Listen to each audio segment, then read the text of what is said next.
Olá a todos. Eu acho que a ideia de termos um gong é boa, mas não é preciso exagerar. O meu nome é Rita Faden, sou presidente da FLAD e é um prazer ter-vos aqui conosco. Hi everyone, my name is Rita Faden. It's a pleasure to have you here. I love the gong. I always insist that I want a gong, but it's always difficult to have it in the right tone. So I'm sorry for this huge emotional display, but okay. The important thing is that we are here, and we are here once again to have a new edition of Meet the Author with the great author, Louis Menand, or as we can say in English American, Lewis Menand.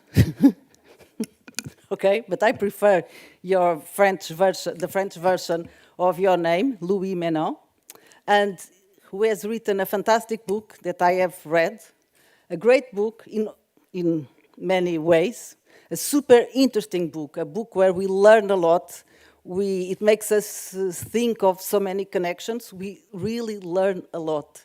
And we learn about the connections between Europe and the United States since the 30s of the last century, and makes us think of so many things that I didn't knew, and perhaps you didn't knew also, of the different connections that intellectual and cultural life in the US and in Europe, in so many ways that they were linked, and in so many ways they were influenced by one another, and the flows from European intellectuals that went to the US and of American intellectuals that came to Europe, and the way that they work together and they mutually influence the work. It's super fascinating.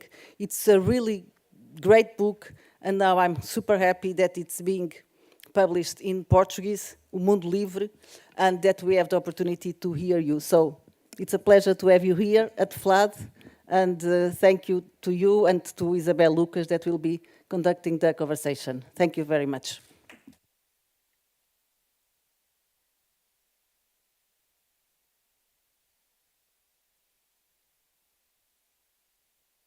It's a pleasure. It's okay. It's a pleasure to have here Louis Menand, or Louis Menand, or Louis Menand. I don't know.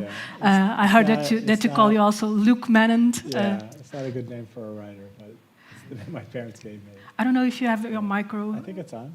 Is it on? It is on. Okay. Yeah. I'm going to present him in a very brief presentation. He's an American writer, a critic, a professor, known for his works in literature, cultural history, and also intellectual history.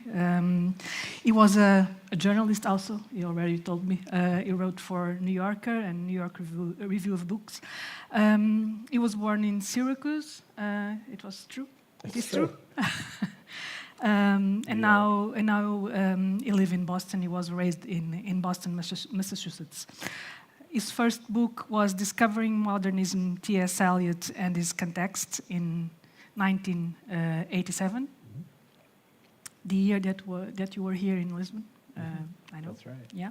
Big year. And he won the Pulitzer Prize with the Metaphysical Club, A Story of Ideas in America. It was published in 2001. Now we have him here with the Free World, O Mundo Livre, in the Portuguese version by Elsinore. And tells the story of American culture in the pivotal years of the end of the World War II to Vietnam, and shows how changing economic, technological, and social forces put their mark on creations of the mind. I quoted from his internet link. Yes, this is a quote.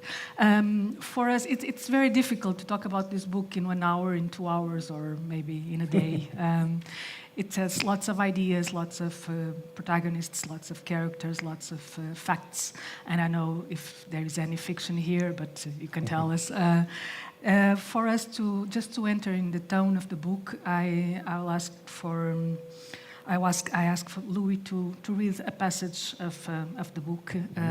Please, you choose one. I don't know what this part. I was thinking about the prologue, but the prologue, it could be very. I got a passage. Yeah. So, Okay.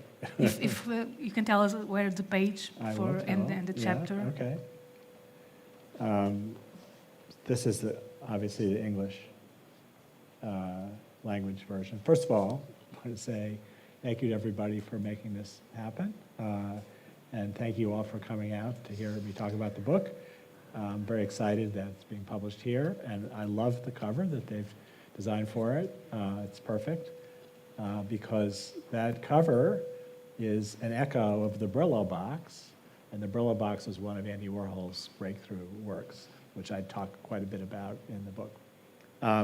So I was asked to read a passage. It's kind of hard to do that because I like to think of my writing as interwoven in a way that you can't just pull a piece out, but I pulled a piece out. It might be a little long, but we'll see what we can do with it. This is about the Beatles. And the reason I chose it wasn't so much because of what I had to say about the Beatles, as that it's an example of the methodology that I used throughout the book to try to explain things like the Beatles.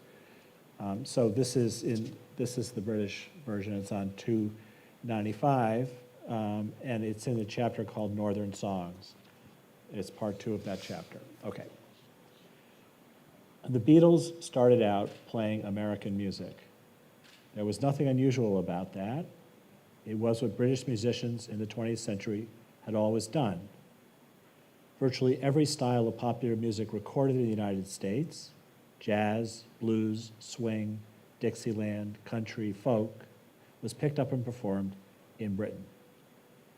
Musical exchange between Britain and the United States was not entirely a one-way street, and there were indigenous British musical traditions like folk ballads and musical entertainment. But the phonograph and recording technology were developed in the United States, and the American music industry dominated the world market. In 1958, despite quotas and other trade barriers, the United States enjoyed a 56% share of international record sales. Britain and Germany combined had 6% of the market. France had 4%.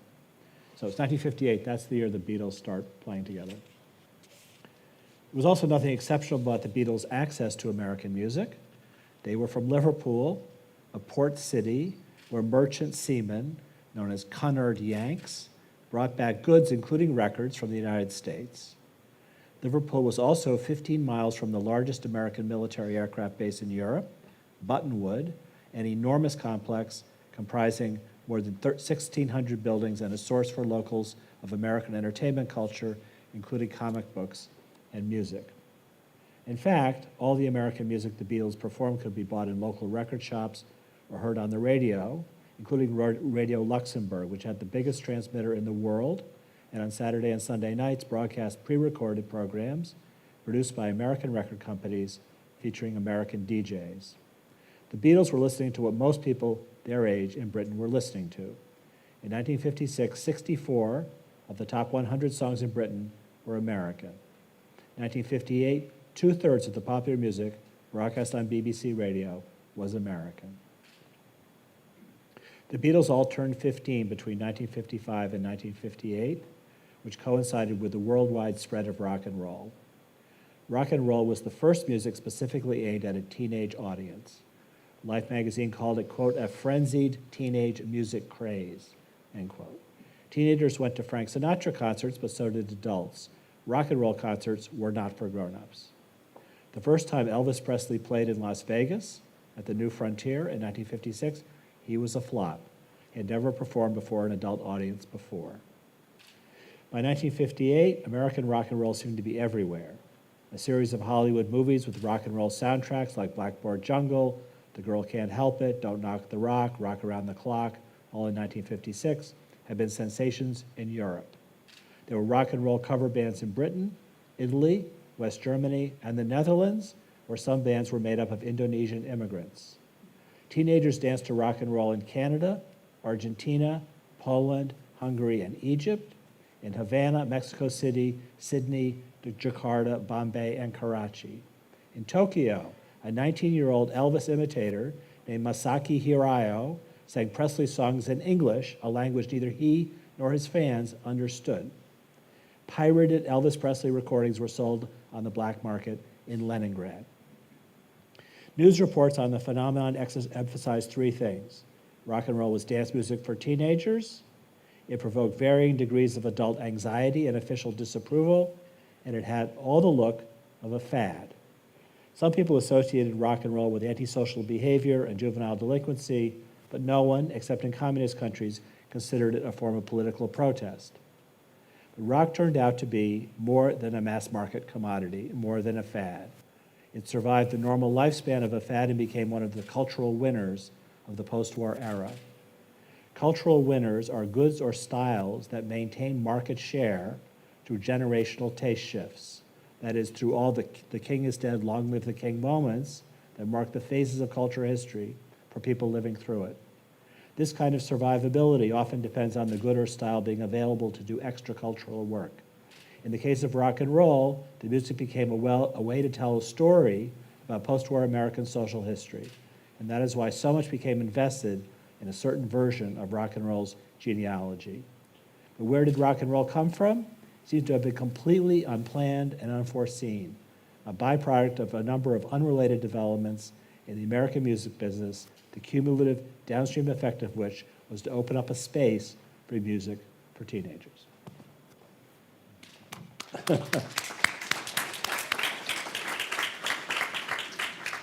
So this passage is very clear for what takes us here. Culturally speaking, we can tell that in this period, the Cold War is the period where America colonized the world. Is it? They tried to, yeah. Yeah. And? Yeah. Well, the American government, after 1945, self-consciously engaged in a program of what we call cultural diplomacy. Cultural diplomacy is an old form of diplomacy. It's been used throughout history, but the American government, for the first time, decided to use art and ideas as a way of promoting the American way of life by exporting them to other countries, either in the form of tours or publishing magazines in other countries featuring American writing. Most of the writing and a lot of the entertainment, like music, that was used for cultural diplomacy was pretty highbrow stuff. Now, there are exceptions, like Louis Armstrong was sent on a tour and things like that. A lot of jazz musicians were sent out. But generally, the idea was that the United States is a serious civilization, something that people actually doubted in 1945 with pretty good reason. People didn't think of the United States as a particularly culturally important power. And the United States wanted to show that actually great art was being produced in that country. But if you think about it, after the whole Cold War period is over, looking back, what were the products that actually influenced people in other countries and made people attracted to American culture? Rock and roll, pop art, and beat literature. None of it was supported by the government spending or by government programs. So in a weird way, the desire to, I wouldn't say colonize the world, but the desire to spread American culture across the world operated without any government involvement, just by the sheer exercise of the free market. And the title of the book, Free World, takes us to an idea that there is a free world against a world that is not free. That's right, yeah. Again, a world that was above the Soviet idealism and the Soviet power.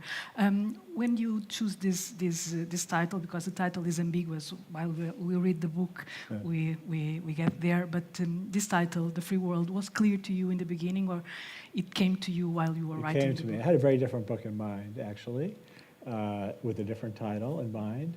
But when I got 3 or 4 chapters into it, I realized that the original conception was just incorrect historically. What I thought was going on wasn't really what was going on. Basically, I found there was just a lot less politics in the culture of this period than most people assumed, and certainly that I was able to discover. People were interested in making art. They weren't thinking about the political implications of their art, and they certainly weren't thinking about communism. Intellectuals thought about communism and debated about freedom, communism, and so forth, and conformity and all the other issues that came up. But basically, in the world of art, it's about art. So I found myself going in kind of a different direction. The reason I chose this title, which I don't love because it's a bit of a cliche, but the reason I chose it is because I wanted to tell a story about the development of American culture, and partly through, as I hinted at in this passage, I don't really get into it in what I read, but the development of a kind of cultural industry infrastructure that made it possible for people like the Beatles or Elvis Presley and so forth to disseminate their music. But I wanted to show that that development of that American culture industry was affected by worldwide influences. So that Americans were influenced by immigrants, exiles, countries that they visited and learned about the musical and artistic and literary traditions in. And there's a constant exchange of basically cultural ideas that's going on in this 20-year period. It's interesting because we think of the world in the Cold War as kind of frozen into place. And in many ways, of course, it was. And there was a literal iron curtain, I mean, a wall that separated the Eastern Bloc countries and the Soviets from Western Europe. But in spite of that, people got through. People communicated with each other. And there was a lot of mobility in the cultural world. So I tried to capture that and to suggest that the creation of this culture that we think of as American was actually the product of the whole free world and the interchange among the people in it. And there is an idea here that crosses the book also, and also this free world, that is the idea of freedom. Yeah. The America as the place of the free speech, the free of everything. Freedom of thought, yeah. Freedom of thought, Yeah. also. One of the chapters you mentioned Sartre in this first visit to US. He was very surprised with that idea of families that have this so integrated in his mind, the idea of free speech, of free expression. Yeah. But freedom here also is ambiguous in this book. Yeah. And I would like also to explain this ambiguity of freedom in not only in America, but this idea in that period of time, the Cold War. Yeah. Well, it's an ideological slogan, obviously, and everybody uses it. Almost every figure that I read about in this book, no matter what they're doing, what kind of art they're producing, what they're writing about, claims that they're doing it in the name of freedom. Sartre called his philosophy, his existentialist philosophy, a philosophy of freedom. That's part of the appeal that it had. And most people couldn't read Sartre's writing. It's very difficult to read, but they got that out of it. So it just becomes an empty term at a certain point. One example that is a good illustration of it is that Martin Luther King Jr. gave this famous "I Have a Dream" speech in Washington in 1963, which everybody remembers the refrain of that speech. He uses the word freedom 20 times in the speech. He uses the word equality only once. So King, of course, what King wanted was equality, but he saw that the language of the day was the language of freedom, and he wanted to adopt that language and confer it on his movement to make it attractive to whites, and particularly whites in the federal government. The same year that King gave that "I Have a Dream" speech, 1963, in January 1963, George Wallace was inaugurated as governor of Alabama, and he gave a famous inaugural address calling for segregation now, segregation tomorrow, segregation forever. And in that inaugural address, he uses the word freedom 20 times, just as King used it in his speech. So there's a way in which all groups appropriate this language because it's a way of sort of signaling that they're on the right side politically. So at that point, it does become a little problematic. The second point, which is I'm sure you're alluding to, is that on the one hand, there's certainly an emphasis on free expression, freedom of thought. Artists like to think of themselves as creating freely without government intervention or censorship. There's a rollback of obscenity law enforcement and so forth. Things do become freer. At the same time, the federal government is secretly funding NGOs. It's spying on Americans. Americans are being prosecuted for their political views. It's interfering in the political affairs of other countries. It's doing all kinds of things that are not exactly free, and it's sort of the underside of this world. So one of the challenges in writing the book was to capture both, as it were, dimensions of this moment. This side that actually is genuinely creative, original, and free, and the side of it is actually represents a much darker way of thinking about American life and the American state. So we are always in this kind of ambiguity in the book, Yeah.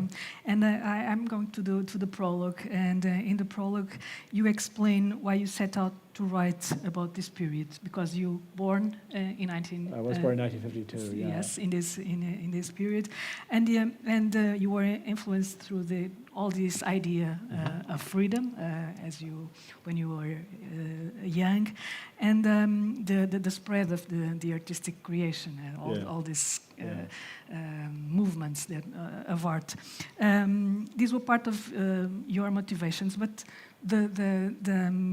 what was your aim when you put yourself to write this book that I guess it took you 10 years to It did take write? me 10 years. Yeah. 10 years to write. But look how big it is. Yeah, in Portuguese it has A lot of footnotes, yeah. more than I did a lot of research, 1,000, yeah. yes. Yeah. But what was your aim? You said that you changed your ideas while you were writing the book. Yeah. You start to write an episode in 1945, and then I guess you try to figure out characters. Which characters do you want to Yeah. choose Yeah. to tell the story? Yeah. Which facts? Which episodes? How was that? Yeah. Well, that's how you write. You sort of follow your nose. I mean, I wrote the first chapter, starts in 1945, and the main figure is George Kennan, who was an American diplomat.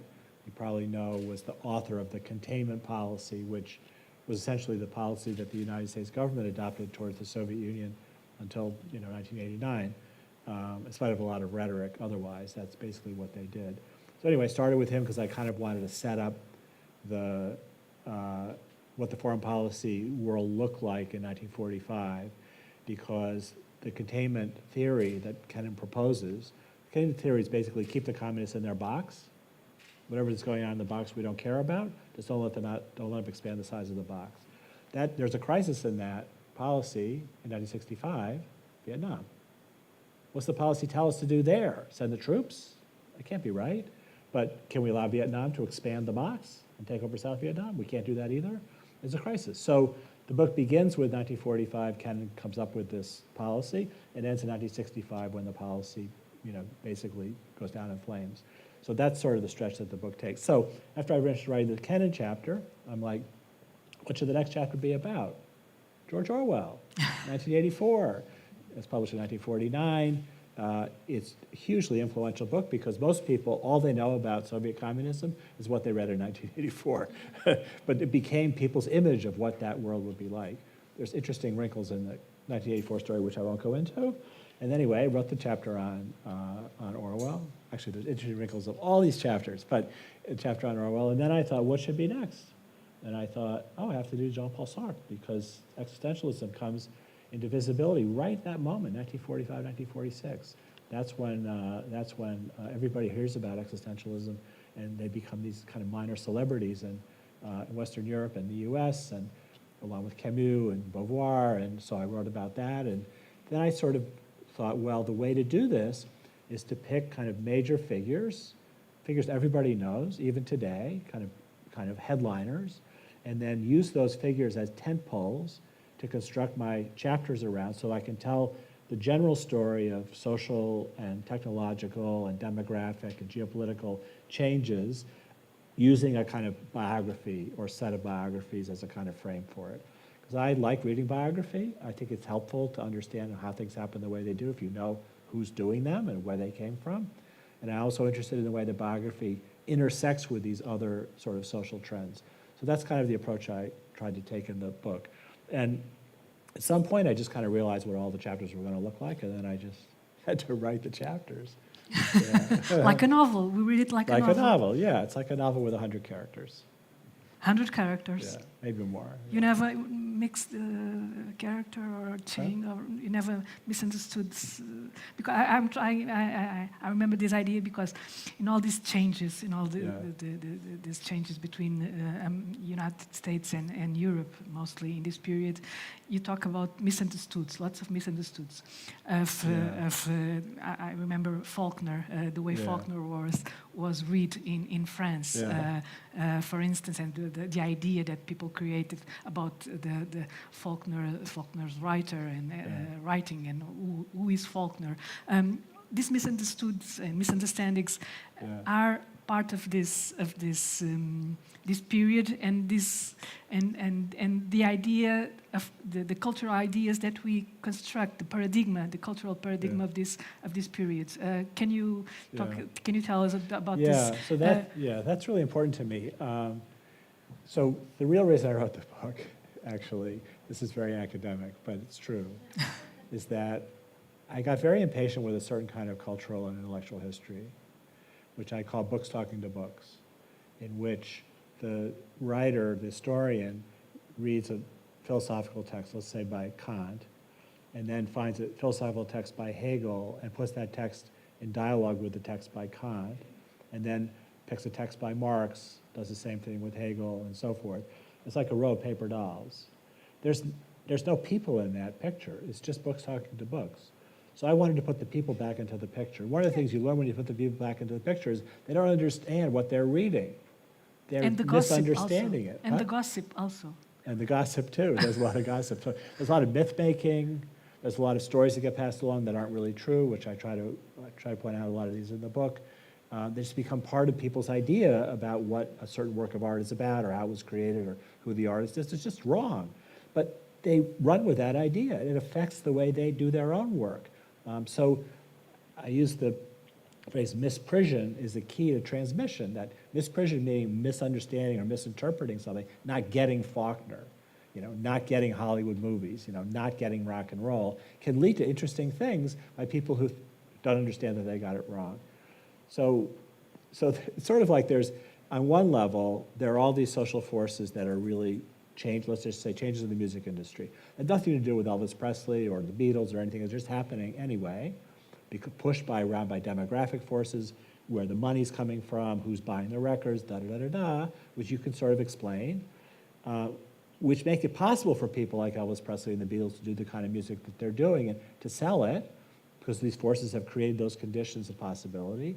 At the same time, there's a lot of accident, a lot of misunderstanding, a lot of serendipity in how these things come about. That's also part of the big picture. So I'm trying to get both of those things together. And in a way, just for me as a writer, that historiographic challenge was why I wanted to do this. So this book is mostly about the connections between politics and culture. Yeah. And if you have to summarize what is the main ideas of this period in this connection, what will you say? So so as I said earlier, the one thing that surprised me when I was writing the book, is how little politics actually had to do with a lot of the stuff that gets produced. I'm not saying it's not relevant at all, or that people weren't thinking about it, but it's much less shaped by political forces than I imagined when I started out. But there's one political idea that's really important that kind of gives the period, let's call it its critical gravity. And that's the question that arises from the following problem. If you're a free country and you're trying to promote the idea to other countries in the world, what used to be called the Third World, try to win their allegiance to your side in the Cold War, you want to be able to say that in your free country, great art is being produced. Because you're giving your artists complete freedom of expression, or almost complete freedom of expression, and that has produced wonderful art. What are you going to show these people as an example of this great art that's produced by a culture of freedom? Art that was made by a guy putting a canvas on the floor of his house, taking a stick and putting in a can of paint, and doing this on the canvas, Jackson Pollock. Is that great art? Suddenly you have to make the case for it. It's not obvious this is great art. Or another artist decides to have a show in which there's 32 canvases, and each canvas is a different can of St. Campbell's soup. That's art? What about the case of an avant-garde composer who composes a piece of music called 4 minutes and 33 seconds, in which the performer comes in, sits at the piano, and does nothing for 4 minutes and 33 seconds, the so-called silent piece? Is that music? Okay, it matters because if you're making the case that a free society produces great art and you're producing drips and soup cans and silence, you have a problem. So the question arose for everybody, how seriously should we take this? And this makes critics super important in this period, because critics are the people who come along and say, yes, actually, the drip paintings are art. Here's the reason why. Or actually, the soup can is art. Here's the reason why. Or actually, the silent piece for piano is music. Here's the reason why. And that becomes a really crucial role to play, because it feeds into the whole Cold War mission of the American government. And when the Cold War is over, that goes away. Who cares about critics now? We don't need critics to tell us what we to like and not like. We don't care about that. We don't even worry about whether what we like or don't like is about the free world or something else. We just enjoy what we enjoy. But in this period, people took those questions really seriously, and it's just really rewarding to get into those minds and figure out what was going on. So the main question is, what is art? Yeah, what is it? Yeah. Yeah? Yeah, that's the question they're asking. Yeah. You have the answer? No, who does? Yeah. One of the great things here is the conversation between people, intellectuals here. You mentioned Orwell.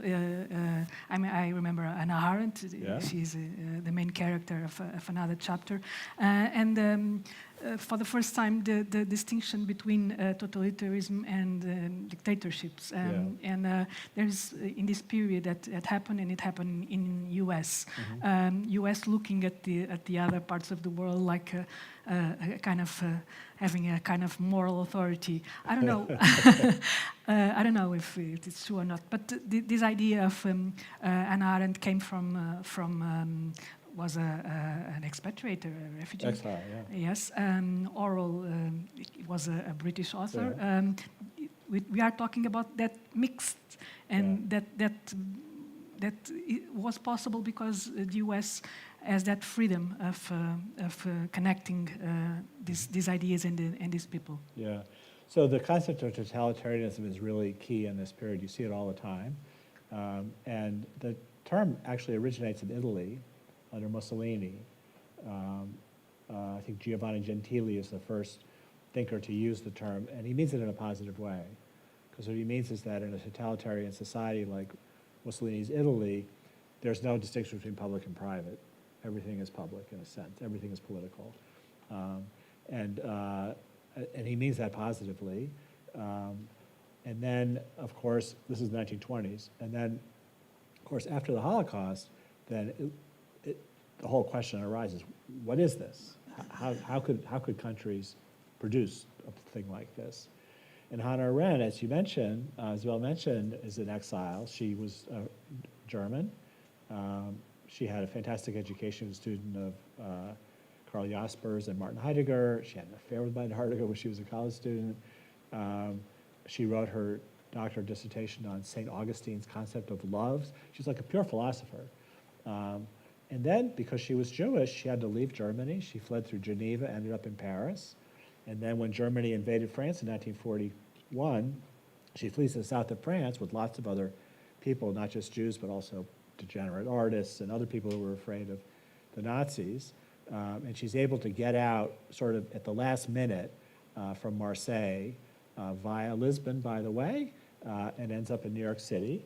She gets a 2-room apartment where she lives with her husband and her mother for 9 years without a kitchen, and she writes The Origins of Totalitarianism. She's trying to figure out what was it that made possible a regime like Nazi Germany that killed people who were no threat to its security. The Jews that were killed posed no threat to Hitler or to the Nazis. Why did they kill them? Why did they create the camps? She was obsessed with this, as you can imagine, because she almost was herself a victim of that. So her premise, goes back to, I think, with the question you were asking, is that totalitarianism is different from dictatorships. It's not just a system of super control, it's something else. And the something else is it tries to rob people of their humanity. That's what the camps are all about.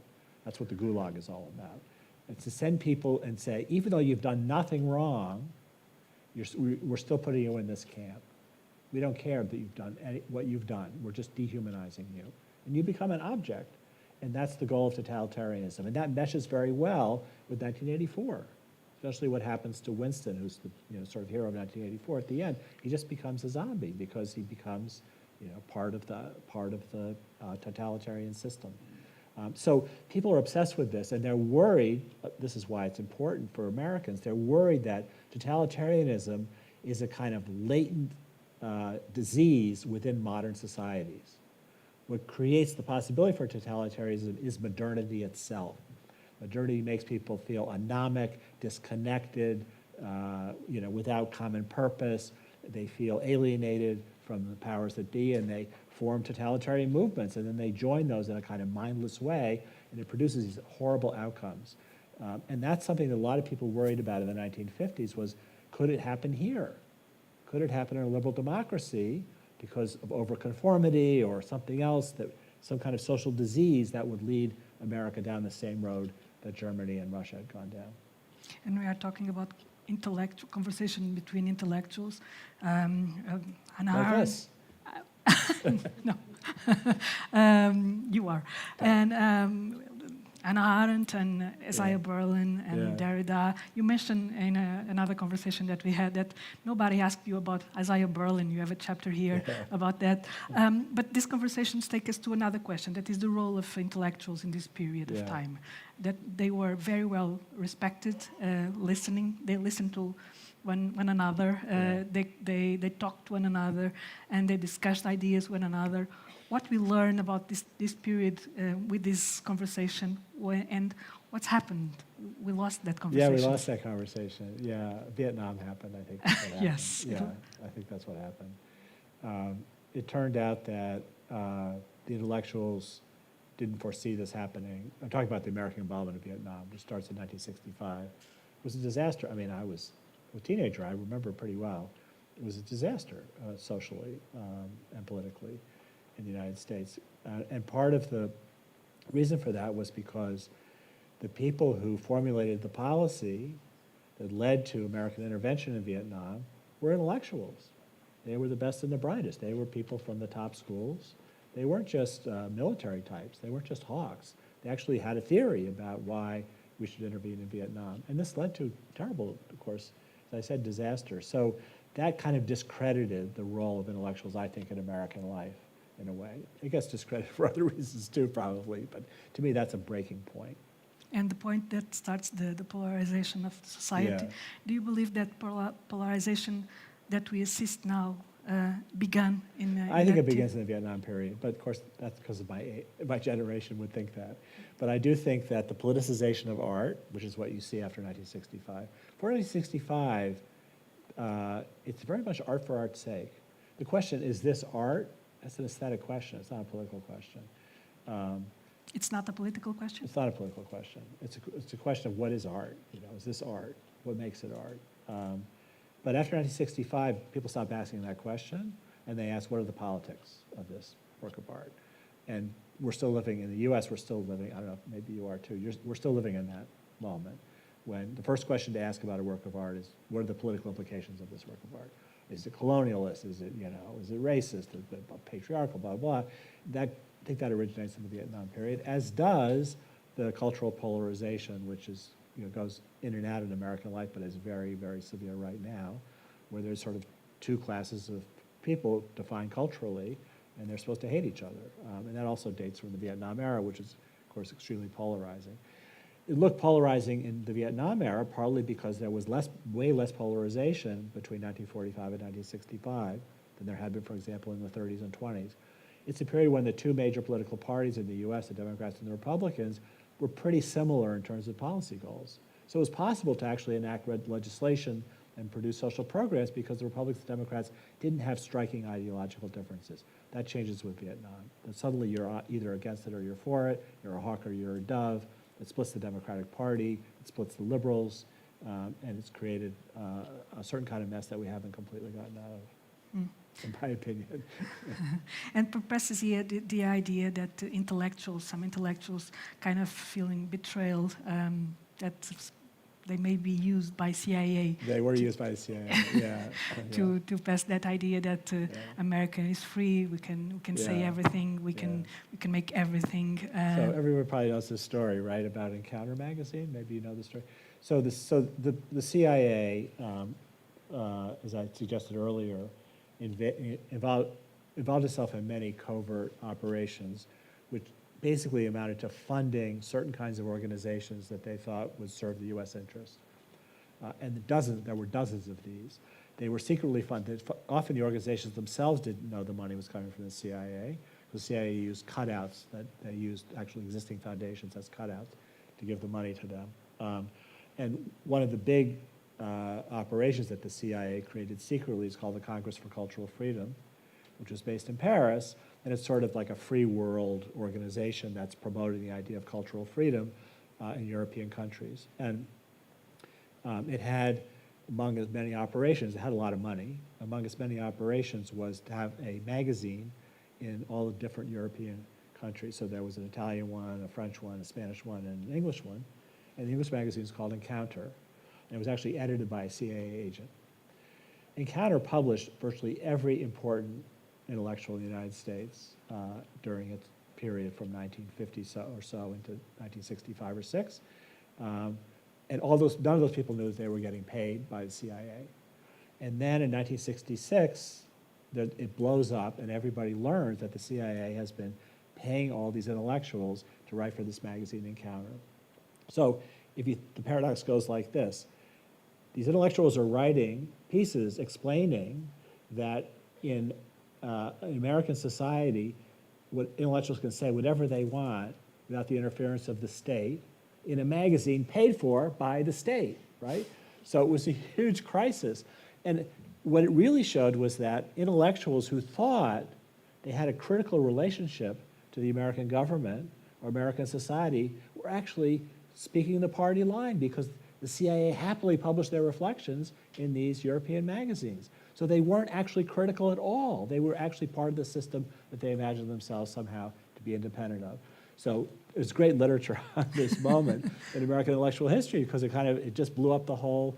And I end the book with that because I want you to look back and think, oh my God, what were people really doing in this period when they thought they were doing X, they were really doing Y? And we start to put everything in question. Yeah, right.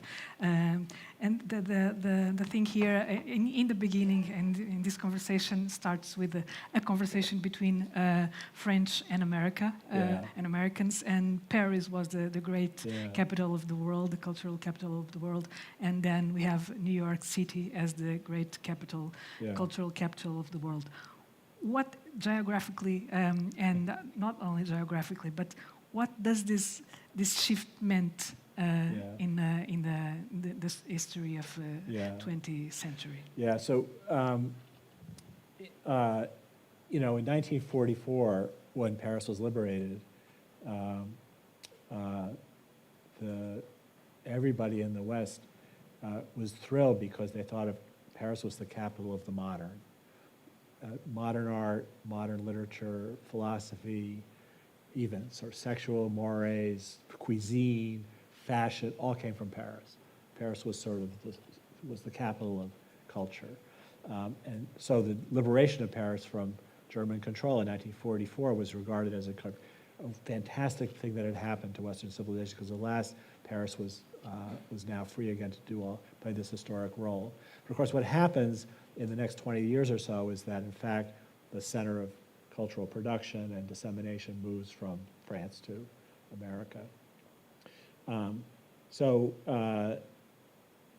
it doesn't happen right away. So one thing that I think is often forgotten, everybody knows that in the 1920s, for example, lots of American and also English writers expatriated themselves to Paris and wrote some of their famous books. For example, Joyce wrote Ulysses in Paris.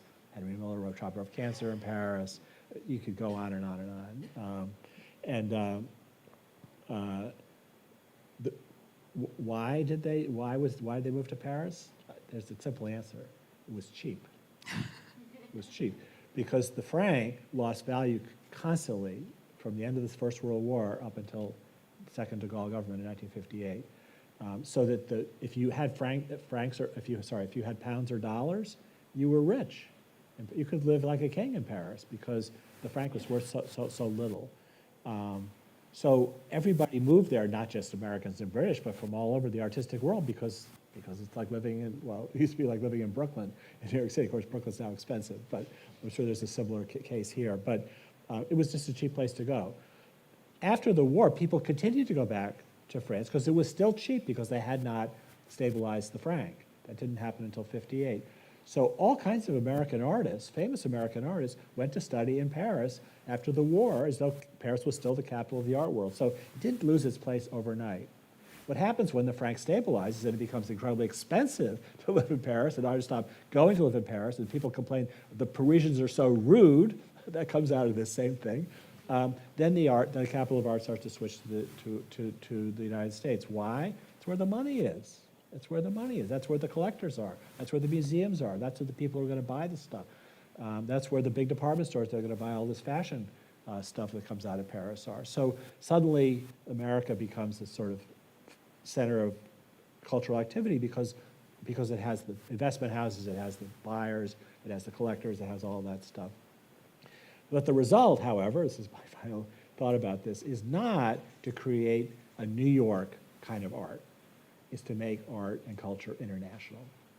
So after 1965, nobody talks about a School of Paris painting or a French type novel. People don't think that way anymore. We don't think that way anymore.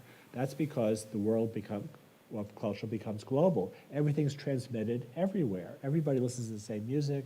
Everybody reads the same literary fiction. It's translated into all kinds of languages. First English, of course. Everybody knows pop art. You know, it's all international, and it stops being national.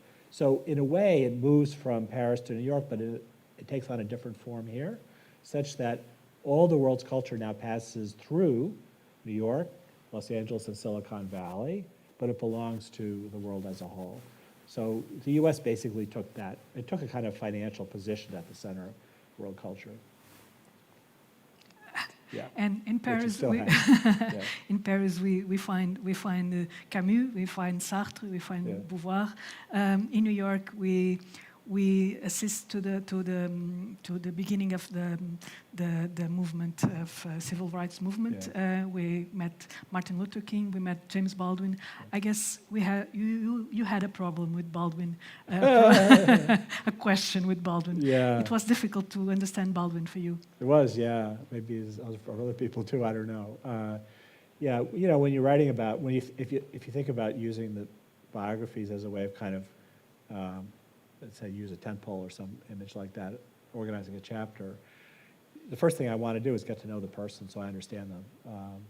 And the way you do that is you formulate an idea of the person, and then the next thing you read that person did is consistent with the personality that you have in your head for that person. And sometimes a person will do something different, and you realize you didn't completely get it. With Baldwin, he's constantly doing something I don't expect him to be doing. I mean, it just like choices that made no sense to me. So it took a very long time to figure out where he was coming from. Choices. There's lots of examples. So just a simple example would be that, well, it's not that simple, but is that, so Baldwin left the United States when he was in his 20s to move to Paris. Everybody goes to Paris in this post-war, 1948. Everybody goes to Paris then. He's in Paris. Lots of American black writers move to Paris because of discrimination in the United States, and they feel somewhat freer in Paris. And he goes to Paris, and he lives there until 1958. So that's an important part of his career spent in Paris. He writes basically 2.5 books there, and he learns a lot about decolonization because France is, of course, involved in decolonizing its own colonies and also in 2 post-colonial wars in Algeria and in Vietnam. So Baldwin gets a different sense of what's going on in terms of race relations by seeing it in this larger global context. He comes back in 1958, and he gets a job with Harper's Magazine to go to the South and report on civil rights movements. 1958 is right after the Montgomery bus boycott, but it's before the kind of major civil rights protests of the early 60s. And Martin Luther King, though, as the leader of the Montgomery bus boycott, has become the sort of head or the titular head of the civil rights movement. And Baldwin goes to meet him. Baldwin was a boy preacher when he was in Harlem, and his father was a preacher, and he distrusted black preachers. He thought that they were frauds. But he thought King was a great man. And he wrote about this, that he was amazed that he met a black preacher who was a genuine human being. And he loved King, and he becomes very closely associated with King, and he becomes almost a spokesman for the civil rights movement, quoted all the time. And then in 1963, his face is on the cover of Time magazine, which was a big deal in the US. And he writes The Fire Next Time, a book about race relations that becomes a big bestseller. He's just this enormous figure. But then, as the civil rights movement and black protests move to the left, he goes with them. So he's first a King person, then he's a Black Power person, but the Black Power people, like Stokely Carmichael, are against King's nonviolent approach. And then when the Black Panthers give way to the Black Power people give way to the Black Panthers, he's with the Black Panthers. So I couldn't figure out why Baldwin would give up on King for these black groups that were quite different from King in terms of their approach to civil rights. So I had to solve that problem. Yeah, you solved the problem with Baldwin. You mentioned already the Vietnam War. It was a big thing and a contradiction, I guess, in all this, that American way of being above the world in a kind of a status quo, a kind of moral position. With the Vietnam War, we start to hear about names as Susan Sontag. The people went to the streets to make political action. That you all already mentioned this, but the Vietnam War, it was a kind of failure in this program of American colonizing. It was a big failure, yeah. A big failure. Yeah. Yeah, we spent 30 years trying to prevent South Vietnam from becoming communist, and it became communist. So it was a total failure. We spent millions and millions of dollars. Of course, some 58,000 Americans died. Millions of Vietnamese died. It was just, the whole thing was a disaster. So it's important, partly because people like Susan Sontag, who had no interest in politics before 1965, suddenly becomes super political. That's sort of symptomatic of what happens in American intellectual life. Everybody becomes very political because of Vietnam. But the other thing was that in 1945, you could say that the view of most of the world was that the United States was not much to speak of as a civilization, but the people respected the American government as a kind of benevolent superpower and we gave a lot of foreign aid in those years, not just the Marshall Plan money. And in 1965 was the opposite. People thought the United States has a civilization, has a culture, has art, has movies, blah, blah, blah, but the government is evil. And that, in 20 years, that's a complete flip of what the perception of the country was. So that's why it's really important for the U.S. You said exactly the same thing in your question, is that the way people look with skepticism now on the motives of the American government. They should, but that wasn't really true in the immediate post-war period. You end your preface or your prologue with this. If I had been asked in my youth what the most important thing in life was, I would have answered that it was freedom. And now, what it was the important thing? Yeah, I'd say the same thing, yeah. The same thing? Yeah. Freedom. Yeah, it's a feeling that you have, you want to have it. I give an example in the book. I mean, I think the mistake is to think that freedom, the feeling of freedom, has to correlate with the actual social conditions that you're living in. The example I give in the book is driving a car. So I'm a person, I bet a bunch of you are the same. I feel very free when I'm driving a car. I mean, not in traffic and whatnot, but just driving on the highway, on the road, the whole thing. But there are very few things in life that are more heavily regulated than driving a car. It's not free at all. From the requirement of having a license, insurance, registration, to the traffic laws and all the rest of it. But you can feel free doing that, and I think that feeling is important to people. We underestimate how important it is to people. We were chatting about this earlier, and I mentioned in the U.S. during COVID, there were a lot of Americans who didn't want to wear a mask, and I thought, what's wrong with them? I mean, give me a break. It's, just wear a mask. Everybody else is doing it. But they felt somehow their freedom was being impinged upon. And I felt you have to take that seriously, because that matters to people. As trivial as the circumstance might seem from the point of view, are you free or not, by wearing a mask, it actually touches on something profound in people. So I do think there is something like that. And partly just because of my generation, I went to college, that's what we talked about all the time. I mean, that's what mattered to us. So I still think it's important. I think people now would have a different answer. One thing about the freedom concept in the 50s and 60s, particularly the 60s, it's very much a liberal left concept. It's about freedom from obscenity laws, freedom to protest, freedom of conscience, and so on, freedom to oppose the war. And today, it's more of a right-wing thing in the United States. It's the non-mask wearers, Trump voters, who talk about freedom a lot, who worry their freedom is being taken away, the gun owners and so on. And on the left, it's much more about equality now and social justice, so it's quite different. And people on the left in the US regard freedom as kind of standing in the way of social justice. People's individual rights are kind of interfering with the effort to make conditions more equitable. So you see a big shift there as well. I have many more questions to ask you, but now it's time for the audience to have the words. So please ask questions to Luc or Louis.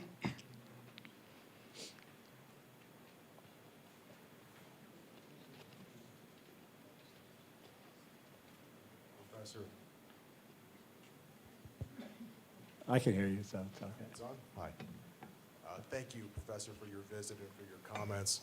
You referred to the CIA's involvement in some of the European publications. Yeah. And I think a lot of people know now that the same was true in American media, up through, some would say, today. And I was wondering if you had any opinions about cancel culture and the U.S. government suppression of speech in social media. There's a lot of questions there. Thank you. So the CIA's reach in this period between 1950 and 1967, when it kind of all blows up, is really astonishing. I mean, they're behind publishing houses, they're behind newspapers, they're behind all kinds of religious organizations, political organizations, exile organizations. They're behind the National Student Association, which is a major organization in the 1960s. It's just, they're everywhere.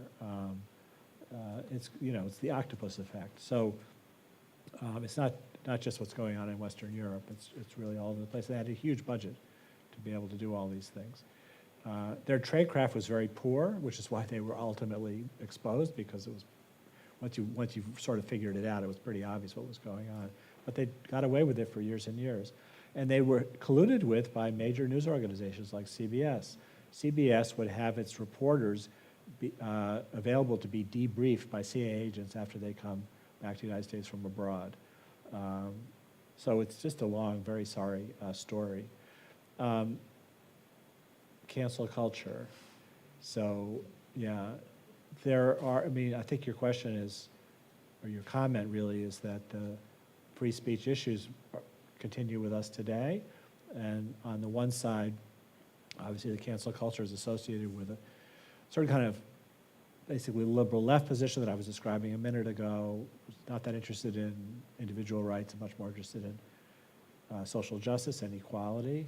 And then on the other side is the question about the regulation of speech in social media, which all, of course, arises out of the Telecommunications Act of 1996, which is the act that had a provision that protects the owners of the social media sites from being sued for libel or other torts like that. And in spite of a lot of rhetoric about getting rid of that, I think it's called Section 265 of the Telecommunications Act, nobody's really ready to do it yet. Because there's a very strong feeling that even though a lot of misinformation, dangerous misinformation, is spread on these sites, it would somehow be unconstitutional for the state to step in and tell them what they can and cannot disseminate. So yeah, we're kind of living through the same sets of issues today as well.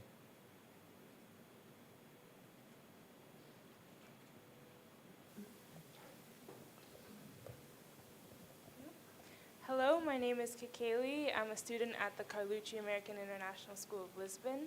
And I first wanted to start by saying thank you so much for coming and giving this talk. It was extremely interesting. Thank you.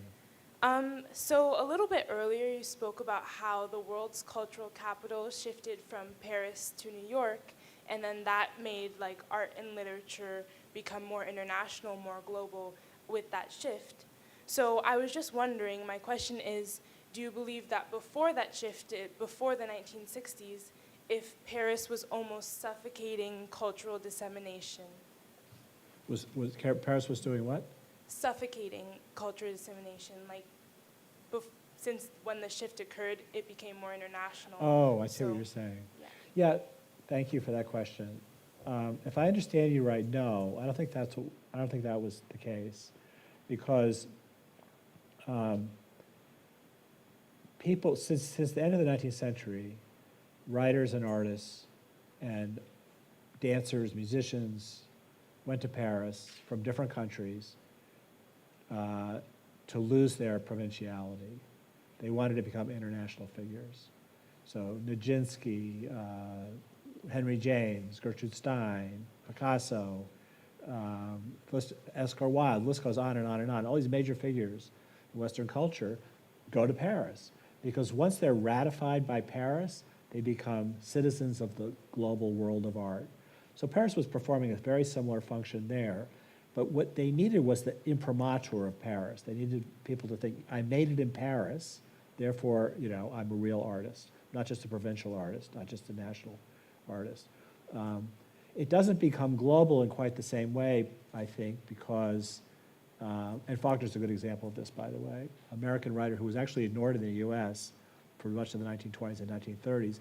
They love him in France, and that validates Faulkner, and he wins a Nobel Prize, mainly because the French like him. Americans haven't figured him out yet. So I think the difference is just the money.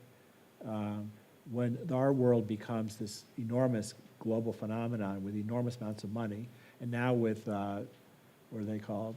Those non-fungible token things, whatever it's called. Now people can buy art through what are they?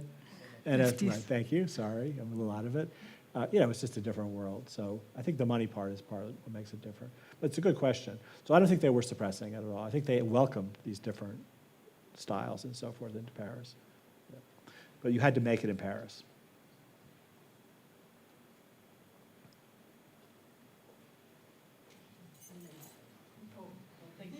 Hi. Thank you so much for your lecture. That was really interesting in the interview. I was wondering, are you writing now a second book about 68, 70s until now, and what would that be called? Yeah, I did. I wanted to write such a book, but my editor didn't like the idea. So, I mean, it would be natural to do that, and there certainly is a good story there. I have to say that the art and ideas of that period interest me less than this earlier period. Partly because, I was a graduate student then. I mean, I'm a little more familiar with it. I mean, the fun of this, for me, that's the wrong word, a certain degree of satisfaction for me from writing this book was learning about people I didn't grow up with, but heard about when I was a kid. So I heard about Jackson Pollock, I heard about Hannah Arendt, because my parents were intellectuals, but I didn't know anything about them. So writing the book was a way to find out what they were really all about. If I wrote a book about stuff in the 70s and 80s, I kind of think I know, so it'd be a little less fun, maybe, to do. But I think my editor felt that it'd be too much about Vietnam, and nobody wants to read about Vietnam. So anyway, but thank you for the question. Yeah, I'm not doing that. Yeah. I'm curious about persecution of in the United States of performing artists during the Cold War. In your research, did you come across anything new or unusual with that in the performing arts? Yeah, I didn't. You're thinking of like Lenny Bruce or something? For example. Yeah. No, I didn't. I mean, I mentioned him here and a couple other people of that type, but I don't go into it. Yeah. It's definitely a topic one could write about.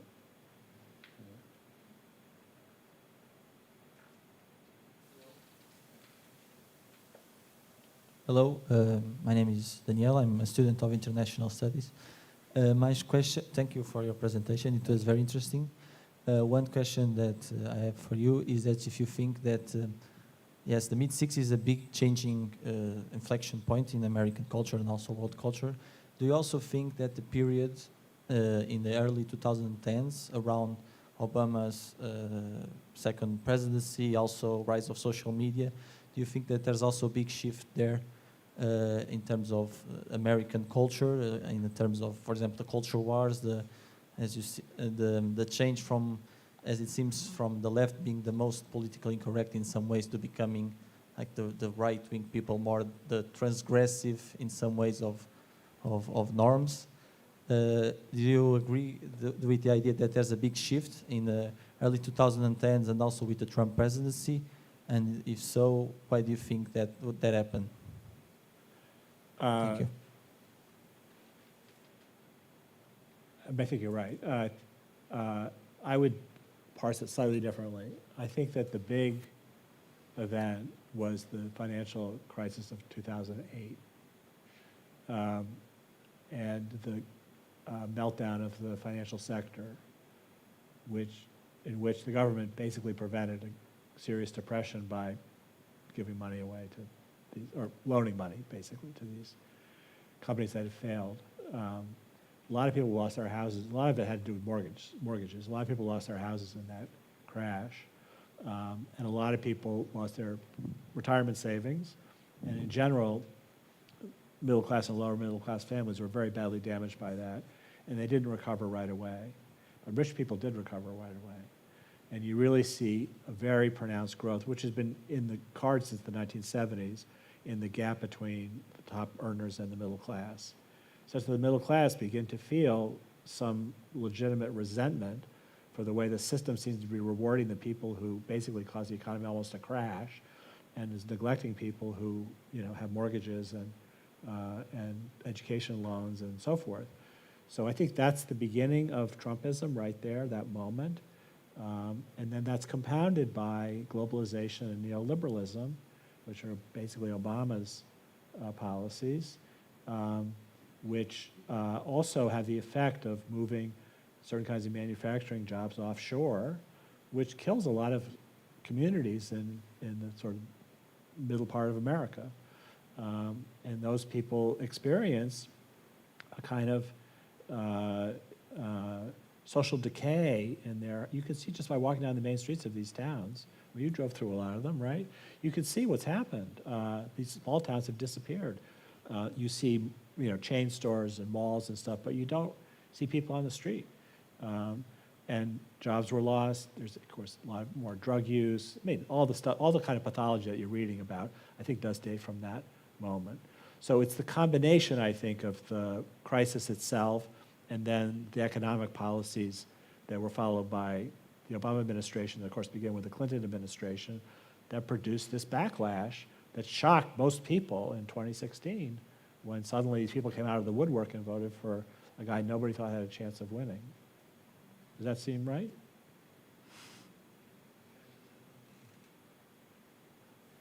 There's also something it was very interesting, but that I also wanted to understand better, that it seemed that there was a shift, for example, in the 2000s, there seemed to be lots of cultural wars in terms of, for example, questions of religion, and in the 2010s, it seems there's more questions, for example, related to identity politics and race issues, and also how the left seemed to change from being left and liberals in the United American sense of being more, for example, more individualistic and pro-freedom to a more egalitarian in a sense. And also the fail of Occupy Wall Street, I would like to understand if that... Yeah, that's part of it, yeah.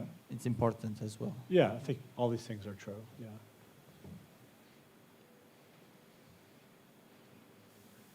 Thank you. Is this on?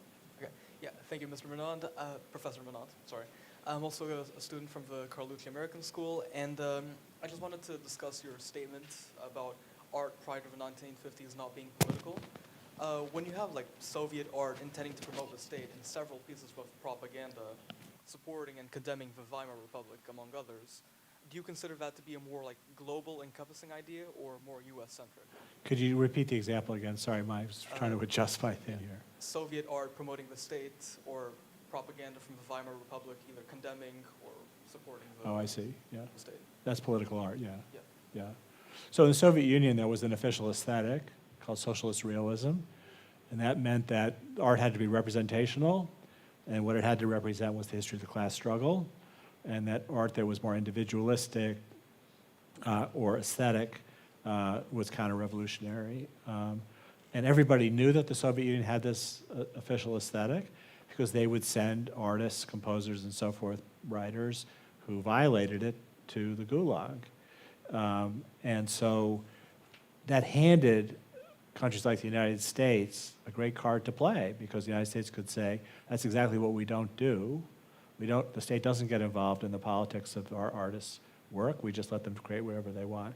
We just discuss the ways in which it's a little more complicated than that, but that's basically the message. And that's why, as I suggested, art was so important to people, because we wanted to show that if we were giving people the freedom to create what they wanted, what they were creating was actually good art. Does that answer your question? Maybe not. I was leaning more towards like the idea that you said it wasn't political, Yeah. but would all art promoting the state or not, for example, would that not be something you consider political? Or Yeah. okay. Yeah. I'm not sure. I have a feeling I'm not understanding what you mean by political. Do you understand what he means? Okay. Well, I want to answer your question, if that's okay. by political, I mean more so. I'm not sure how to phrase this exactly, but either like condemning or like supporting a political ideology of some sort. Yeah. You said that art prior to the 1950s wasn't necessarily political, Right. but like we're seeing examples of propaganda, all sorts of propaganda. Oh, I see what you're saying. Yeah. I meant American art. Yeah. Sorry. I'm sorry that was confusing. Yes. Of course there's been political art. Absolutely. Yeah. Thank you for your speech. I'm also a student at Carlucci American International School of Lisbon.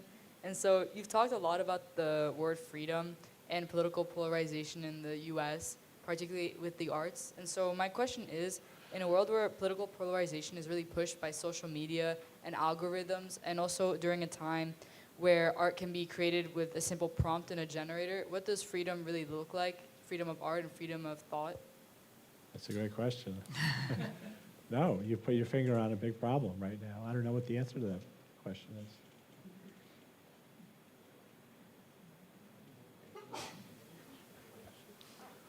Thank you very much for your speech. So I just want to talk about the fact that the word freedom to me had a different interpretation, maybe from the freedom of your interpretation. So I grew up in the East, in China, and there when I was educated, the word freedom meant away from the imperialist legacy. In that sense, that contradicts from the West perspective, as I've learned many years of education at CASO. And it's that there's the idealistic American dream, a world where human rights is respected and everyone has equality. And I'm really lucky to have been experienced to both ideologies, because each of them sheds a unique light on my personality and becomes part of my undertone. So my question is, what's your interpretation of the word freedom in your book, The Free World? And what do you want the readers to get out of it? First of all, that was a great question. It's interesting, your example of what it meant in China is interesting and important. So thank you for that. Well, I think the answer is I don't have the answer to what it means. Because when you see it used by virtually everybody, it kind of becomes a bit meaningless. So I just fell back on my own, what the sense of freedom is. Let me put it slightly different way. Human beings are not herd animals. Our feeling of freedom is important to us as a species, as individuals in a species. It's how we're constructed. And other species can behave with the herd. They don't seem to have a problem with that. We have a problem with that. We don't like doing that. We like to know that we're doing things for our own reasons. We want to be autonomous, make our own laws. And that's just important to who we are. That creates all kinds of conflict, because it's very hard to herd cats. It's very hard to get human beings to agree on something and commit themselves selflessly to achieving that end. When that happens, it's one of the great things in human civilization and history, but it doesn't happen very often. So you're always going to find the kind of conflicts that I've tried to describe in the book, where everybody's coming at this issue from a different point of view because they can only feel self-respect if they're coming at it from a different point of view. It's their notion of what it means to be free is to be able to make choices on your own. So I think that to the extent that the free world touches on a sort of core existentialist question, that's the question. Hey, thanks for your speech. You mentioned before the development of culture in the United States based off the philosophy of France with Sartre and Camus, right? And I'm wondering if we're seeing a similar trend now with current philosophers like Zizek and, well, not quite philosopher, psychoanalyst, Jordan Peterson, and current culture that is constantly changing. If there's any similar thing you can find in that. Yeah, American intellectuals and particularly American academics have a fatal attraction to continental philosophy, except in philosophy departments where they don't pay any attention to it. So I was surprised at how many French thinkers ended up in my book, but they're all important in understanding what's going on internationally in those fields. So Sartre becomes very important here, and then I have a chapter on deconstruction. Derrida becomes very important here. I think Zizek was important 20 years ago, maybe, not so much now. Obviously, Jacques Lacan, Michel Foucault were just important figures in American intellectual, particularly academic life. And it's interesting because the American philosophical discipline is completely headed in a different direction and different priorities. So I'm married to a philosopher. She doesn't understand what I'm talking about most of the time because I'm an English professor. So that's just an interesting wrinkle to it. But if I took your question to be, are there thinkers today who have the same effect, besides the ones we just mentioned? I'm not sure that there are, really. I think the last European thinker who had a big impact was Agamben, but that was 15 years ago probably. So am I missing something? Seem right? So yeah, I don't think there's anything right now that's like that. Thank you. You've mentioned the role of art in social and maybe political movements in the 20th century, but now that we live in a more globalized world in the 21st century, do you think this role has changed a little bit? Yeah, it's a lot flatter. So one thing you feel looking back on the period before 1965 is that all these different fields had kind of giants in them. That is, say, figures everybody knew about, everybody had to have an opinion about, everybody wanted to understand. All the people we're just mentioning, Jean-Paul Sartre, Pollock, so there were these kind of landmark figures, and they kind of stood for modern art, or stood for modern poetry, or stood for contemporary philosophy or something. Today, there's way more cultural product. It's limitless. The amount of product out there, there's no horizon to it. I mean, it's just all the stuff you can stream and listen to and read, it's endless. But it's very flat. There's not monuments. I mean, maybe Taylor Swift is a monument, I'm not really sure, but that's as close as we get. There's not like people you think, oh, that person transcended the way it was always done, and I have to understand what they're up to. That's important. So it's a lot flatter. Part of that goes to something we were talking about earlier, which is that the role of the critic is not as important as it once was because people don't think it matters that much whether you like Taylor Swift or not. But once upon a time, people really did think it mattered. So yeah, I think there's a big difference. The cultural world's much different now. You can see this, I think, probably shouldn't go here, but in the US, there's a huge student flight from courses in the humanities, of course, like English, art history, music, and so on. People feel it's pointless to study this stuff in school. It's not that they don't listen to music or care about writing, they do, but they just don't see the point of studying it. And that goes a little bit with the sense that it doesn't really matter what you like. It's really kind of a personal preference. Very different from the feeling in this earlier period.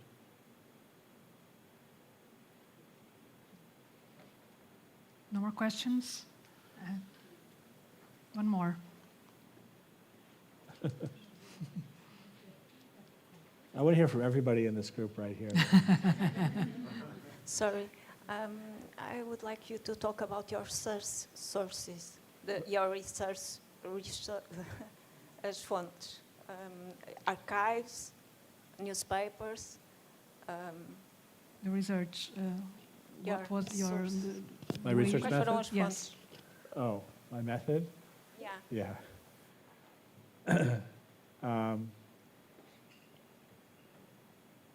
Basically, when you're doing historical research, you feel two things.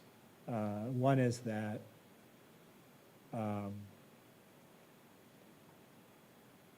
there's too much information, and you just can't possibly absorb all of it in order to feel confident that you know you can interpret what you're trying to interpret.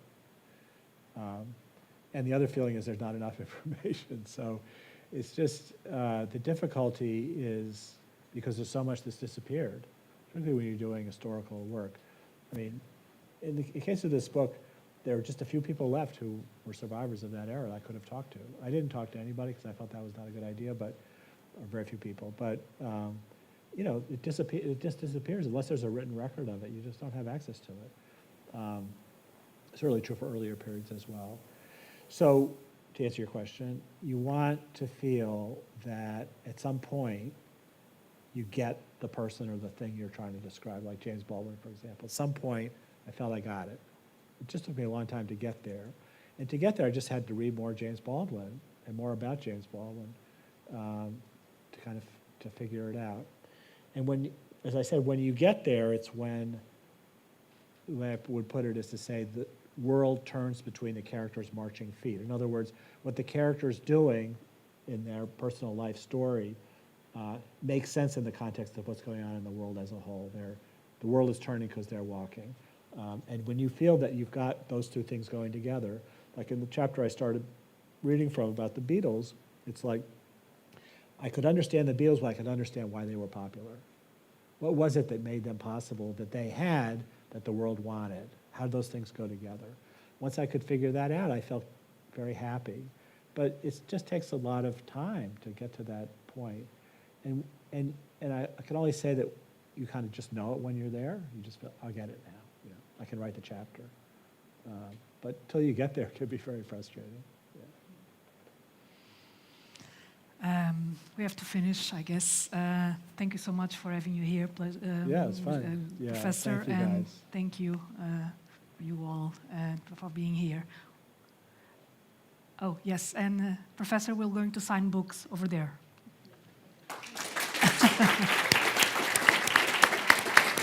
Did you know? All right.